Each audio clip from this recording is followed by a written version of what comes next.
Right, good evening, folks, and thank you for joining the talk. Fantastic to see so many people interested in local history, and hopefully, a lot of you share my interest in Standish Hall. I can already see a lot of names and faces that I recognise, and some people who I know have done some great work to unearth facts about Standish Hall in the past. So just to start off by acknowledging that there are lots of great work being done in the past and lots of people who've willingly shared their research as well, which has been fantastic. Okay, I'm going to share my screen now and take you through some PowerPoint slides, which I'd expect to last about an hour. So please make sure you're sitting comfortably. That's the great thing about these Zoom talks. You can be curled up in your bed or, sitting there with your slippers on, possibly enjoying a glass of something.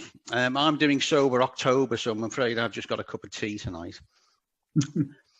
So anyway, let's make a start then. The mystery of Standish Hall, I've called the talk. So what's the mystery about it? Well, the hall is long gone, but for many decades, there have been rumours and stories about parts of the hall being shipped to America and reassembled over there. But in all that time, and despite lots of people searching, attempts to find parts of the hall in America or anywhere else have been unfruitful. So hopefully this evening we'll go some way to at least partially solving the mystery. So let's start our story then in 1574. So this is what we think the hall looked like then. It's a classic Tudor H-shaped building, wood and plaster on a stone base surrounded by a moat. We think it looked like this. This is actually an artist's impression. We know it was relatively new then because it was described in some Standish deeds as Edward Standish's new mansion house. Of course, there were other versions of Standish Hall before this. The earliest written reference I found is in the 1300s, but it's very likely there was a Standish Hall as long as there has been a Standish family, which means that there's been one for probably 800 years. So by 1920, it had changed considerably. It looked like this. So we've now got a chapel built by Ralph in 1742. This is where the Catholics of Standish practiced their religion until St. Mary's was built in the 1880s. Next to that, then we've got the centre section of the Tudor Hall remaining. And then we've got this large 3-storey section described as Queen Anne, but I suspect it was from the Georgian period. This drain spout, if you can see it, that runs up the middle, has actually got Ralph Standish's initials on. And a date of 1748. So we can probably assume that's possibly when it was built, but there are conflicting versions of that. Then we've got the single-storey section on the side, and this was built or probably rebuilt in 1822. So we have a detailed description of the hall, both outside and inside, in the Victoria County Histories that was published around about 1911. So, that's a very useful description. And that's where this quote comes from. The appearance of the house with its variety of dates is interesting and not unpicturesque. I think that's a huge understatement. I think it's a beautiful building. So where was Standish Hall? Now, I know a lot of you will be familiar with the site, and it is pretty much now in the middle of nowhere, and always has been. So you can see it's in the fields here between Standish and Shevington. It's a long walk from the nearest public road, so it is always has been quite remote. It's approached obviously now from, or the site is approached past two lodges, gate lodges. Like in many old houses, the house has gone, but the gate lodges remain. So there's one at Beach Walk, which used to be known as North Lodge, another on Wigan Road, which used to be known as South Lodge, now known as Prospect Lodge. Both lodges are, best part of a full mile from the hall. So it was pretty well remote. It was described as a good place to hatch a plot, which did actually happen there on at least a couple of occasions over the centuries. The actual footprint of the area around the hall still looks, fairly familiar. So this is a map from 1892. And if you look at the footprint today, you can see a lot of the paths the lawn, the walled garden, the fish ponds, the farm buildings are all still there. The actual site itself is actually overgrown now with mature trees. So you can see this is the front lawn, the curved path. If the hall was there, that's where it would be, in amongst those trees. This is a great shot taken by Ian Tranter, a drone shot. So you can see this is the curved path across the front lawn, and the hall would actually sit here in amongst the trees. There's some traces of the hall left in amongst those trees, just the odd bit of rubble really. This is another picture that Ian Tranter's taken. So the hall is actually on private, or the site of the hall is actually on private land now, and you can only get to within a couple of 100 yards of it. Ian has had permission in the past to take these photographs and take drone shots, but the current owners aren't keen on people trying to access the site without their permission. So what happened to it? Well, in 1920 this chap died. This is Henry Standish, the last lord of the manor, died without an heir. This is him in his chateau in France, which he turned into a convalescent home for French soldiers during World War I. So you can see it's quite a posed picture, cross-section of soldiers, all look quite healthy actually. And this lucky chap having a glass of wine poured by Henry's head chef. So Henry left behind Helena de Peru Standish, his widow, but no heirs, as we've already said. So although Henry and Helena spent most of their latter years in France, they were also prominent members of English society. They had a townhouse in Mayfair. They also had a country house called Berrysteed in Ascot, and that was conveniently close to Windsor Castle because they had a close friendship with Edward VII and Queen Alexandra. They were members of what was known as the Marlborough House set. That was the group of people that surrounded Edward, particularly when he was Prince of Wales, and to a lesser extent when he was king. And if you are to believe some of the stories, that was that group of people got up to some fairly sort of hedonistic activities. In fact, Helena herself was linked and allegedly had a liaison with Edward VII. Whether that's true or not, I don't know. Given his reputation, it may well be. But whatever the case, she remained a close friend of Queen Alexandra's. And she was actually visiting Queen Alexandra in Sandringham when Henry died in 1920.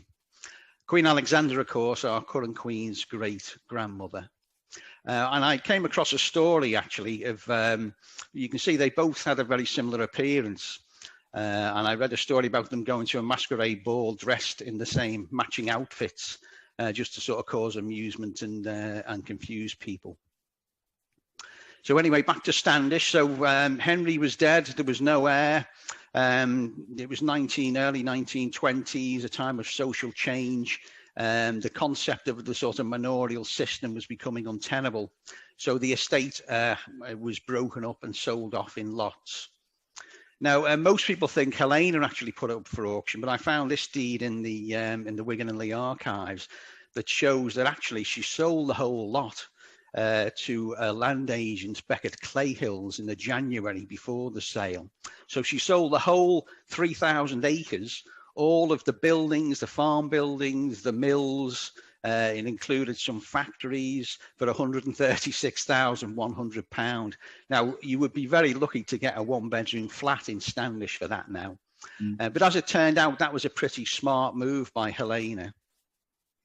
So the estate was broken up to 130 lots, stretching from Coppell down to Standish Lower Ground, across to Hay, and across to Shevington and Gathurst. Many of those plots were the existing tenant farms, and thankfully, many of the existing tenant farmers did manage to buy their own land. A few weeks later, there was another auction of all the property that the Standish estate owned in and around the village. So did the auctions go well? Well, no, they didn't really. From information I've gathered from reports at the time, fewer than half the lots were actually sold. There was a bid of £4,800 for the hall, which was actually below the reserve price. And the auctioneer let people know that £3,000 had been offered for the oak interiors alone. And as much as 5 years later, Becker Clayhill still hadn't recovered his money. He'd only got back 100 of his £136,000 investment.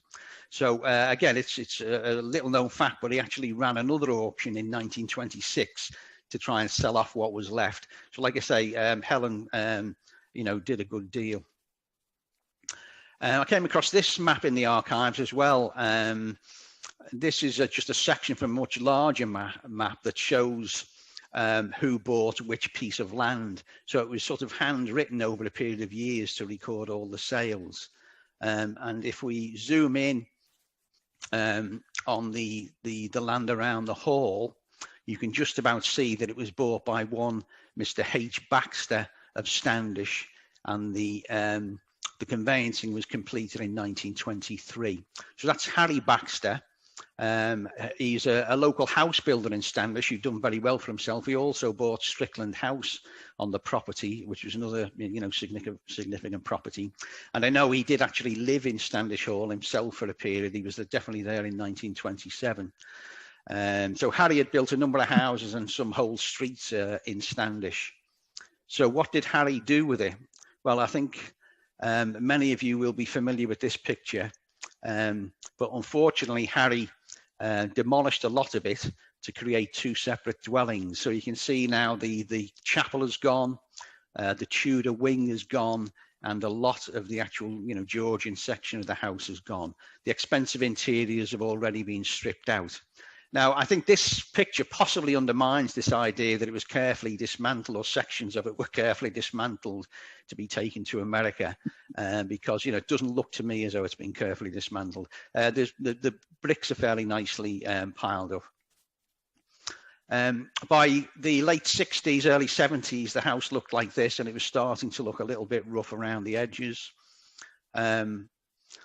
In 1972, the then owners, the Bowling brothers, who were cattle and poultry farmers from Chorley, they weren't living in the house. It was being used by their farm manager and farm hands. But they applied to demolish it. There was a protection order from Lancashire County Council, and there was a local campaign to save the hall. The brothers said that it was suffering from dry rot, and the house had broken its back, I think was the term they used. They wanted to build two bungalows on the land. So I think this is one of the last pictures probably ever taken inside the hall. You can see it's looking in a bit of a sad state. This is the Georgian window overlooking the stairway at the back of the house. So I think although it got a bit of a stay of execution because of a local campaign by local historians, including the Standish librarian, unfortunately, in the early 80s, it deteriorated further. The National Coal Board, or the open cast executive of the coal board, bought the land with a view to further open cast mining in the area, and they demolished the hall. So were any parts of it saved? And if they were, what happened to them? Well, at the time, there were reports in the Daily Mail that Robeson's of Knightsbridge, upmarket antique dealers, had bought the interiors. There were newspaper stories on both sides of the Atlantic, getting excited about the idea of rooms from Standish Hall coming across to America, floating the idea that one of them might be the room where Miles Standish of Mayflower fame was actually born. There were later newspaper stories then that sort of appeared in the provincial papers across America for up to sort of 18 months after, developing the story, and it sort of morphed into this idea that potentially the whole hall could be moved across and reassembled brick by brick. And there was even an idea that it might have been bought by a Mayflower descendant, and that it might be rebuilt in Massachusetts near to the Plymouth colony. So all of this was a sort of growing sort of mythology around, what might or possibly might have happened to the hall. There were other rumours that said it was the actual chapel and the Tudor section that had gone to America to be rebuilt. But so far, it's been almost impossible to find any trace of it. It's difficult to believe that large sections of the hall could have gone to America and been rebuilt without being found. So this is one man who spent a lot of time trying to find parts of the hall or traces of the hall in America. This is Norman Standish. He's a 10th generation descendant of Miles Standish. He's from Lanark, Illinois. He came across the Standish in the 1980s to attend the Standish Festival. A good friend of mine, David Thomas, had the good sense to film him at the time. This is a short extract from a film that's about an hour long in total. It might be a bit jumpy because videos and Zoom don't always work too well together. But let's just take a little bit of time to hear what Norman had to say about Standish Hall. Sort of a mystery. Another mystery that I've been involved with myself is Standish Hall. The Tudor section of Standish Hall was sold at auction and bought by an anonymous buyer in the United States. It was shipped to the United States, but it's never appeared in the United States. And so no one really knows exactly where that is, where that Tudor section of the house is today. And there have been many attempts to try to locate it, but nobody has been able to actually find it. About a year ago, a man stayed at my bed and breakfast, and I have a painting of Standish Hall in the front room, and he saw that, and he said, gee, I know a family in Detroit, Michigan that says that they have paneling in Standish Hall that was from the original Tudor section of the house from the library. And so I contacted these people and talked to them, and they wouldn't let me see it because they said that their insurance company had told them they didn't want anybody to see it. They didn't want anybody taking any photographs of it or writing anything about it. However, I convinced them that Jay being in Standish, I'd have an opportunity to see it. So they did let me in to see it, and I was surprised to find it was all walnut. And so I took some pictures of it, and then I sent it to some people who I knew who had lived in Standish Hall, and they came back and verified to me that all of the paneling in Standish Hall was oak, and that there wasn't any walnut there. So I don't know how that got identified specifically with Standish Hall, but it may have come from some other structure on the lands, not from the Standish Hall itself. But that's sort of another mystery that's happened. So apologies if that was a little bit jumpy. So Norman, you'll notice he's dressed in can't help but notice he's dressed in a pilgrim's outfit. That's because his tour covered the voyage of the Mayflower, the establishment of the Plymouth colony, the origins of Miles Standish, and also, he said a little bit about Standish Hall. So Norman clearly believed that the Tudor section was moved over there, and he describes that experience being taken to a house in Detroit and shown what he thought was going to be the Oak Library, but turned out to be walnut. So keep that thought in your mind, because we'll revisit that a little bit later on. So let's pick up the trail with Robeson's then. So remember, the Daily Mail reported that Robeson's had bought rooms from Standish, and this is their showrooms that they set up in Knightsbridge. And they had established a pretty lucrative trade in stripping out the interiors from English manor houses, in fact Scottish and Welsh manor houses as well, and exporting them to wealthy clients in America who would install them in their own homes. So this is the kind of glossy brochure that they produced. They quite often contained a plan of what they currently had on sale. These are actually all the rooms. They strip rooms out, take them down, renovate them, clean them up, and reassemble them in their showrooms, so the clients could walk around them and actually decide if they'd like to buy them and install them in their own homes. So these rooms, 2 rooms here, 6 and 7, are 2 of our rooms from Standish Hall. So you'll see the Oak Library from Standish Hall and the Oak Dining Room from Standish Hall. So I found 4 rooms that were put on sale by Robeson's in a couple of different brochures. So this was the oldest and most valuable room from Standish Hall they put up for sale. They called it the state bedroom, and they sort of suggested that this might be the room where Miles Standish was born. In fact, this was the study from Standish Hall from the ground floor, and it wouldn't have been possible for Miles to have been born in this room. Because, well, there's no evidence to link him to Standish Hall, so he may not have been born there in the first place. But this room actually originally was built for Borwick Hall up near Carnforth. And on the left-hand side of the chimney breast, you can see this is the coat of arms of Queen Elizabeth, which tells us obviously that's an Elizabethan and Tudor room. The coat of arms on the right is a Bindloss coat of arms, not a Standish coat of arms. So the link, of course, as many of you will know, between the Bindlosses and the Standishes was when Cecilia Bindloss, who became the heiress of Borwick Hall, married William Standish. But he didn't become the Lord of Standish Manor until around about 1680. So this room won't have been in Standish Hall before 1680, which was over 100 years, well, around about 100 years after Miles Standish was born. Another room, sorry, this is another picture of that same room when it was still in the hall.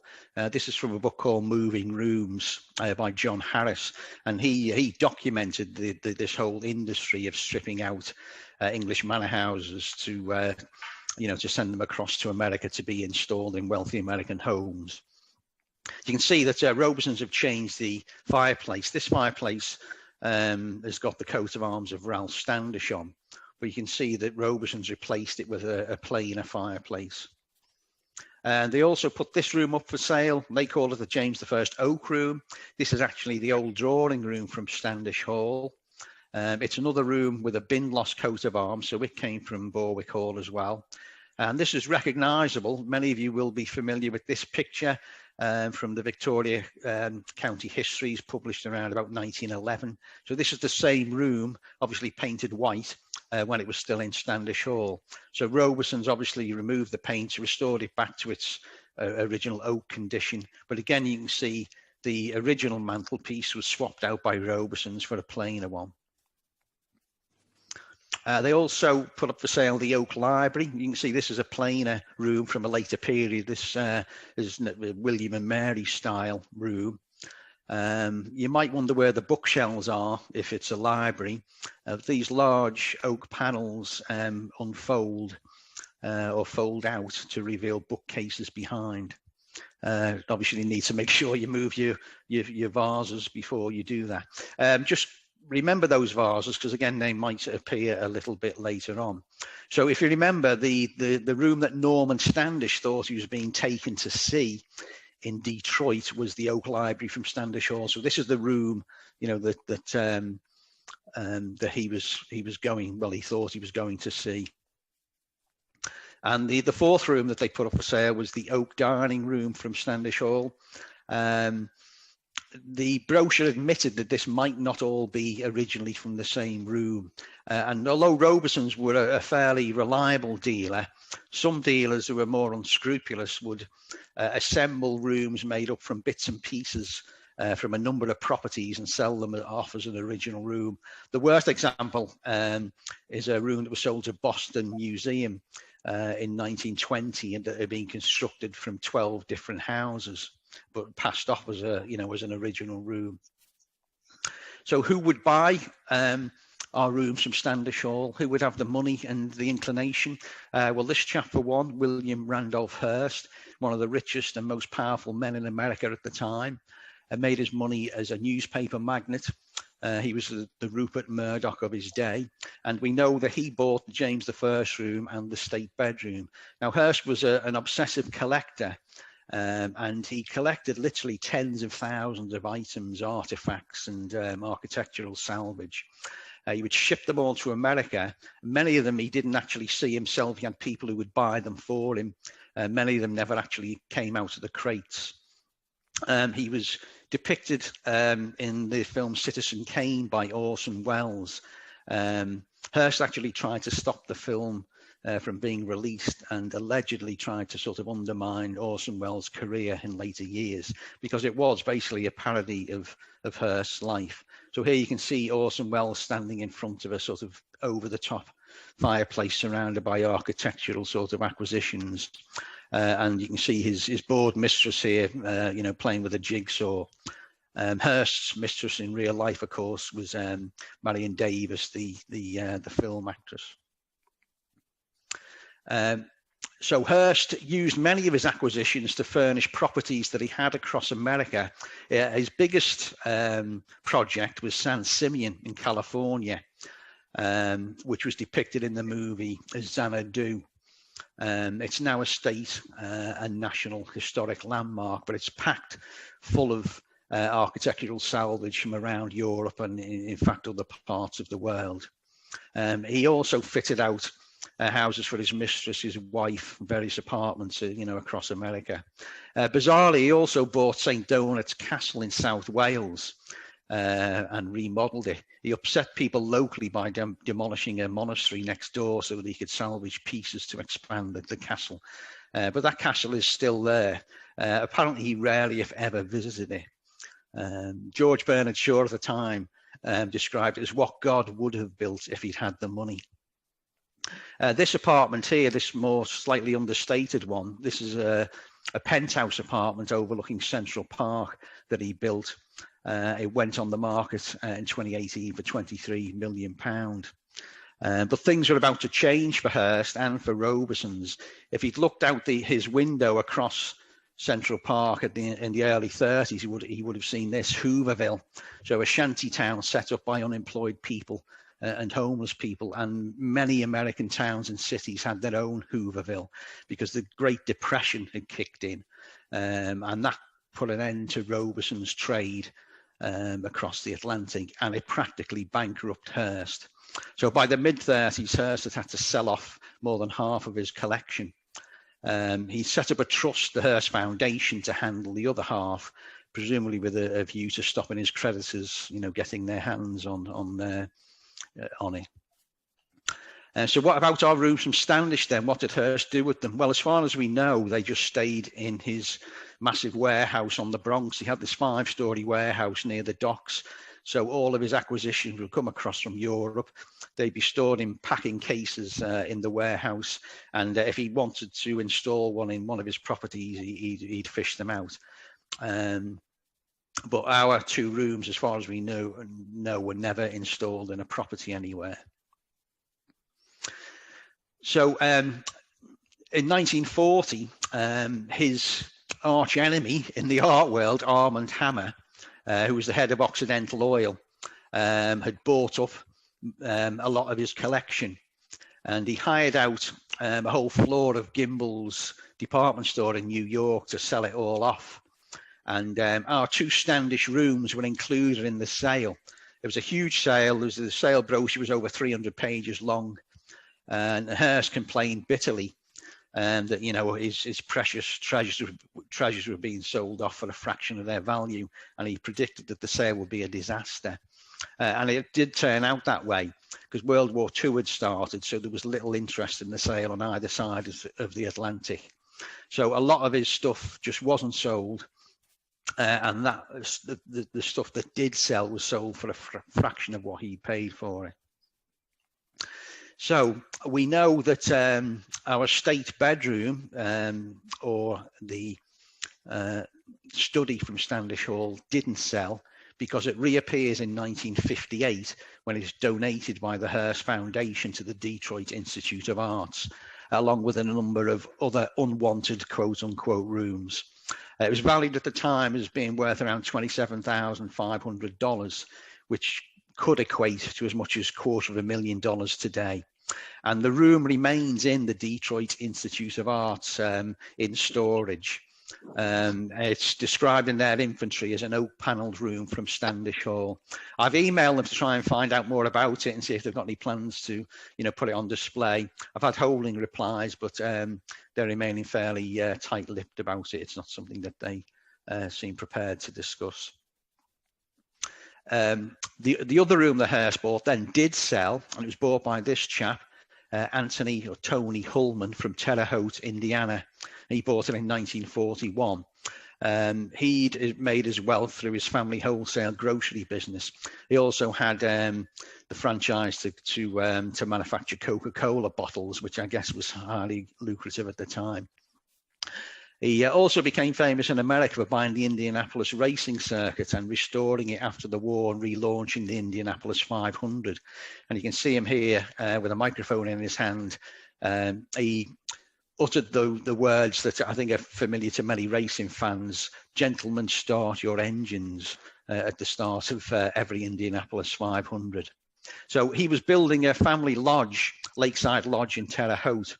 And he bought the James I room as a central feature. He called the lodge Lingen Lodge, which was named after the town that his grandfather had emigrated from. This is a picture of his grandfather behind him in his office.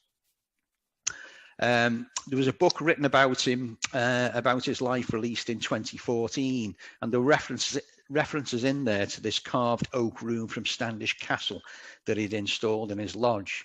But there are also references to his lodge having burned down in 1965. So that sort of implied that the lodge and the room from Standish might have been lost. I also came across this newspaper report which confirmed that there was a fire in Tony Hullman's Lakeside Lodge that had been caused by a discarded cigarette. So again, it looked as though our precious building from Standish Hall might have gone. And then during lockdown, I found this newspaper report from Terre Haute Tribune Star from 1977. It showed a picture of Tony Hullman and his wife Mary standing in front of a fireplace. And the article went on to describe it as the Miles Standish room from Standish Castle. So it became obvious then that, you know, the room might have survived and it was probably still there in 1977. When I re-examined the book about Hullman, it became clear that he'd built another lodge for his employees in Forest Park across on the other side of the city. So I'd suddenly realized that actually that was the lodge that had burned down. That there were two Hullman lodges, incredibly. So if you looked at more closely at the grainy picture, and you could start to just about see some of the features of the James I room. So using good old Google Earth, I searched for Hullman Lodge. So this is on the east side of Terre Haute. So you can see Hullman Lodge Lake. I'm not sure if you'll be able to see that, but it's drained off at the moment. But this big green area is the drained lake.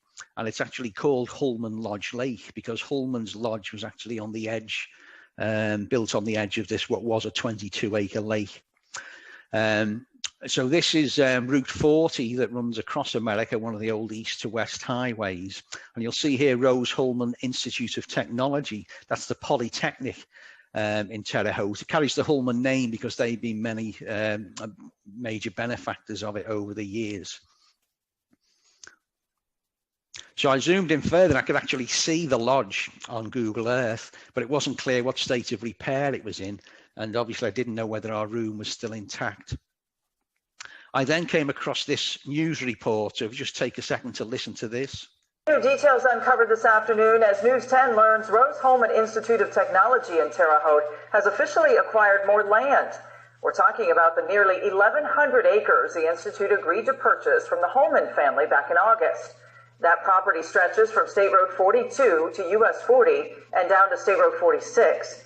It includes a large residence as well as a historic family lodge, a number of outbuildings, and acres of farmland and forested terrain. The transaction was made final at the end of October with a price tag of just over $5 million. News 10 reached out to campus officials about some work being done on that property. They tell us crews are currently in the process of removing some structures on the property that are in major disrepair. So I learned from this that the Rose-Hulman Institute had now bought the land and the buildings upon that land. But worryingly, it was talking about properties in a poor state of repair being pulled down. So again, raised anxieties around whether our lodge and our room had survived. So I contacted Rose-Hulman Institute, their communications department, asked them to, if the lodge was still intact and if the room was still there. To my relief, they confirmed that yes, the lodge was there and the room was still intact. Not only that, but their president had taken a personal interest in this room from Standish. And was interested, in the history of where it had come from. So I emailed them and asked them if they had any photos of the lodge. And 2 days later, they sent me these incredible pictures. So it was quite humbling opening these. I realized I was the first person in the UK to view this room for nearly 100 years. So you can see there it was. It's been on an incredible journey from Borwick Hall to Standish, from Standish to Roberson Showrooms, from Roberson Showrooms to Hearst Warehouse on the Bronx, and finally rescued by Tony Hullman, who installed it in his lodge nearly 80 years ago. But it's still there, in almost perfect condition. And the sort of detail and craftsmanship, I think, is incredible. So if you look at the quality of this carving, this is the royal coat of arms of James I.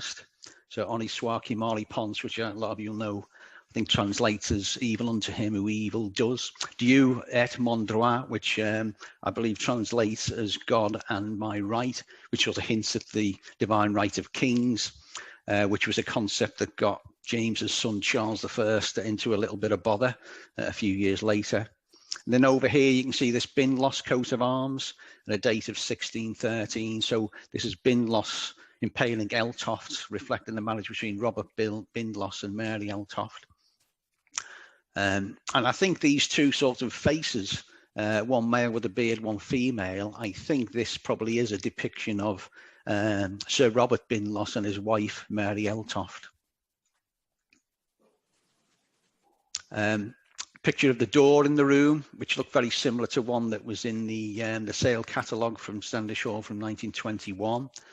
If you notice this allegorical sea monster, he also featured in the state bedroom. I don't know whether you noticed him, but he features in both rooms that come from Borwick Hall. But remember him because we'll say a little bit more about him later on. I also could see this concealed doorway, which I hadn't been referenced before in any of the description of the room. But I don't know if you can see that, if it's clear enough. You see there's a sort of concealed doorway there. I don't know when that was built, whether it was when it was at Borwick Hall or Standish, or whether it had been added later. And they also sent me the letter of provenance, which was great because it tied up all the things that, you know, that myself and others had found out. So it was sold by Hammer Gallery, so Armand Hammer. It was bought by Robeson's in 1922. And then it was part of the William Randolph Hearst collection, sold to Anton Hullman Jr. in 1941. So what of our other rooms then? Well, do you remember the Oak Library? So the room that Norman Standish thought he'd gone to see in Detroit. Well, that was bought in 1922 by this chap, Ralph Harmon Booth. He was building this mansion at Grosse Pointe in Detroit. So Ralph was a Canadian-born publisher and banker. He was also a director of Robeson, so he helped, you know, at the sort of American end of the transatlantic trade. But he bought a number of rooms from Robeson's and rooms from Italy, other parts of Europe to install in this house. So is the house still there? Well, yes, it is, and it still looks in really, you know, top condition. It was actually put up for sale in 2019 for $1.85 million, which is a huge amount of money. But if you consider what's stacked inside it, in terms of the rooms and the artifacts, then you know that sounds like you know, like a fairly good price. The description in the estate agent's description at the time mentioned the superb architectural details of the library's fireplace and walnut panelling from Standish Hall. So here we've got pretty sure the Standish Library went into that house, but it's been described as walnut again. So I'm pretty sure this is the room that Norman Standish in the video was taken to see in the 1980s, but there remains a bit of a mystery around why it's described as walnut when we know the Standish Library was oak. I found this picture of Ralph's widow standing in what I think is the Standish Library in 1940.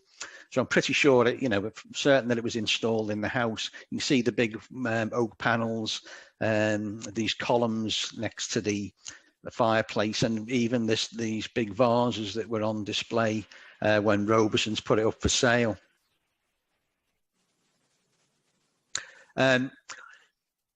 I've contacted someone called Katie Doell. She's done a lot of research into these mansions that were built at Grosse Pointe.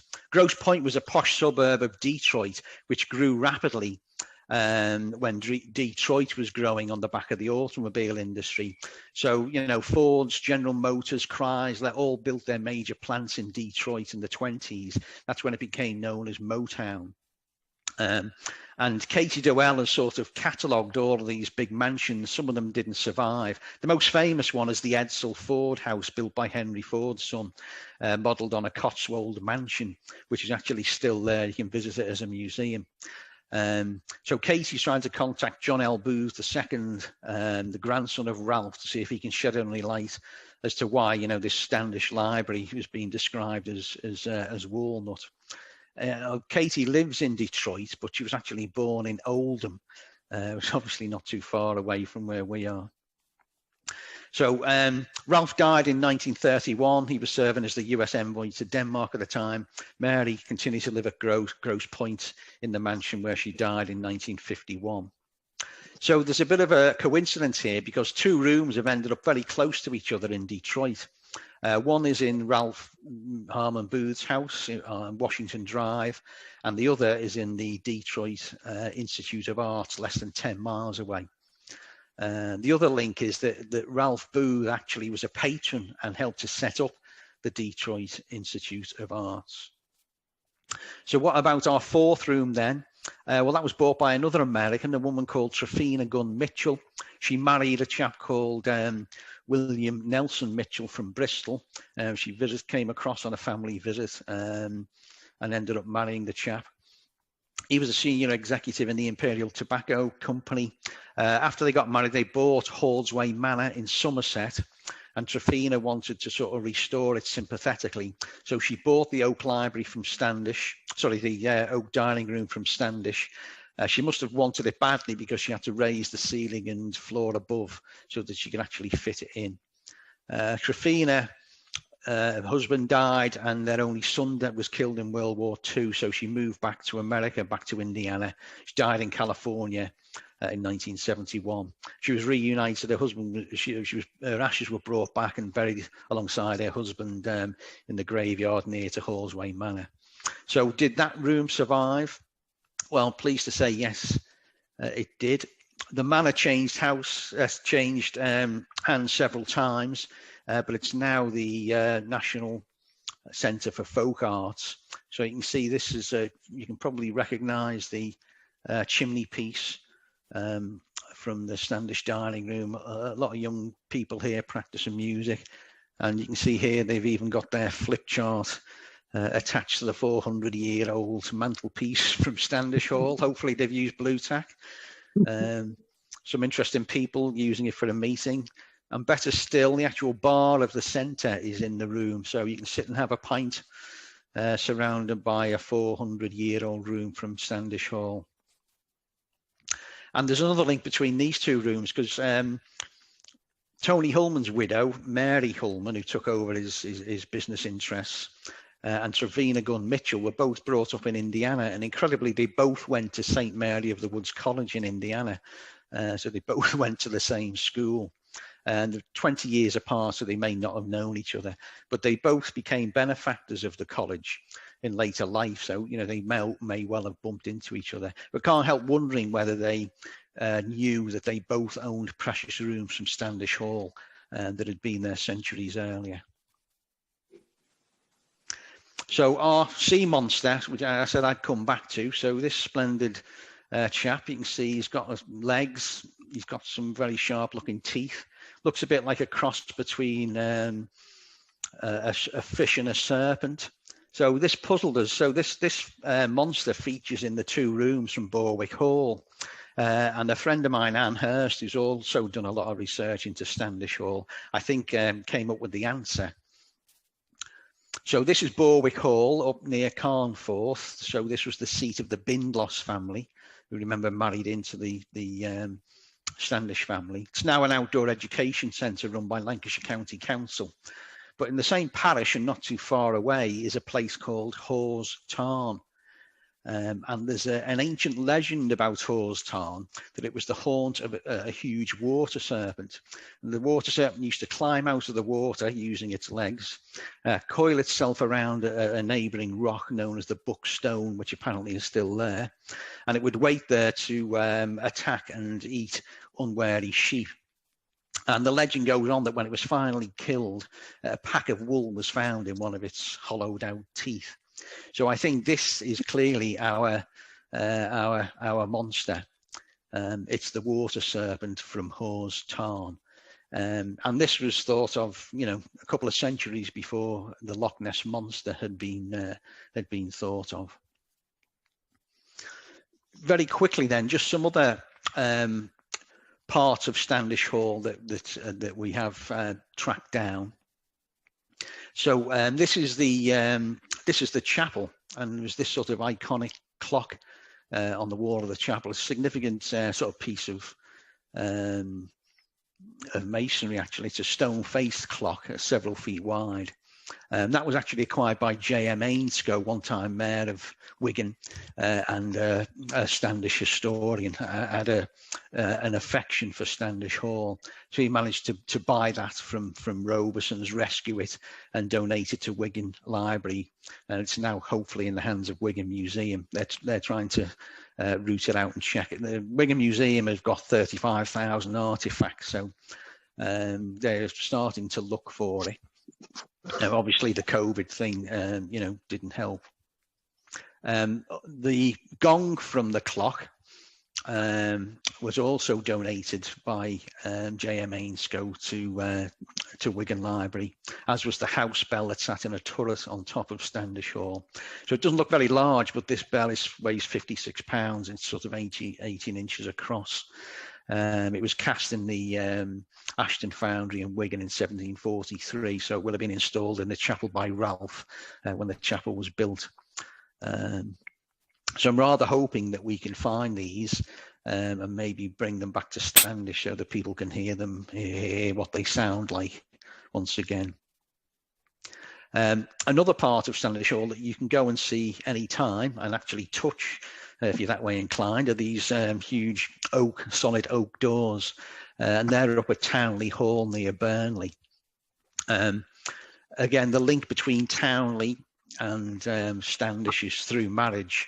So Cecilia Standish, who was Ralph's daughter, became the heiress because Ralph's son has died before he did, but she had already married Edward Townley from Townley Hall near Burnley.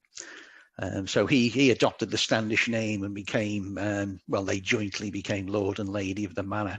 And they did a lot of work on the hall. Edward's the chap who filled in the moat in 1780 and landscaped the park around Standish in sort of capability brown style landscaping. So for whatever reason, these doors mustn't have fit into his plans, and they were moved up to Standish Hall. So they're actually the main entrance doors to Townley Hall now. And if you go up there when it's open, you'll be able to have a good look at them. You can't see them when it's closed because they pull a big metal shutter down. So you have to make sure that it's open. There's a Latin inscription across them, which tells us that Ralph and Alice Harrington Standish, who made these doors in the year of our Lord 1530. So that brings us full circle, because these were obviously made before Edward's new mansion house of 1575. So it's very likely that when he built his new mansion house, those doors that you can go and see, those nearly 500-year-old doors that you can go and see at Townley Hall, were the doors that were fitted to Edward's new mansion house. So this story's been mainly about the sort of fabric of the building. There's a whole separate story for another day about the people who lived in the hall, not just the Standish family, but the many people who lived in the hall after the Standish family moved out in 1824. This is a picture that was I've been given permission to use by Anne Hurst. So for those of you who are familiar with Standish history, this is a bit of a who's who. So this is the wedding of J.M. Ainscough, the guy you mentioned before who saved the clock on the bell, who was the one-time mayor of Wigan, to the daughter of J.B. Almond. This is J.B. Almond here, the guy who owned the brewery and a string of pubs across Wigan. This chap will be well known to people who know Standish history, Rector Hutton, who married a much younger daughter of J.B. Allman some years later, although the marriage was very short-lived. Not quite sure why, but I'm sure there's an interesting story behind that. This chap over here is J.B. Allman Jr., the guy who owned the Beeches, turned it into a military hospital during World War One. Obviously, the Beeches, which now is Albert's Restaurant. So this is a you know, a wedding picture outside that single-story wing of Standish Hall. These are just some of the sources for the material that I've shared with you today. And just finally then to acknowledge that Norman Standish, who we saw in the video earlier on, sadly passed away last October. So this is a picture of Norman outside his family guest house in Lanark, Illinois. You can see it's called Standish House, and it's fitted out with antiques that are sort of, you know, appropriate to the period of Standish Hall. So I'm trying to contact his family to let him know, you know, of all the recent discoveries around what happened to the various parts of Standish Hall. So, you know, Norman described being in the house in Michigan, but being disappointed that it was, you know, a walnut room and not an oak room. But I'm pretty convinced that he was either standing in the Standish Hall Library or very close to it. So I just rather hope, I don't know whether he did or he didn't, but I just rather hope that he did manage to find some part of Standish Hall before he passed away. Thank you.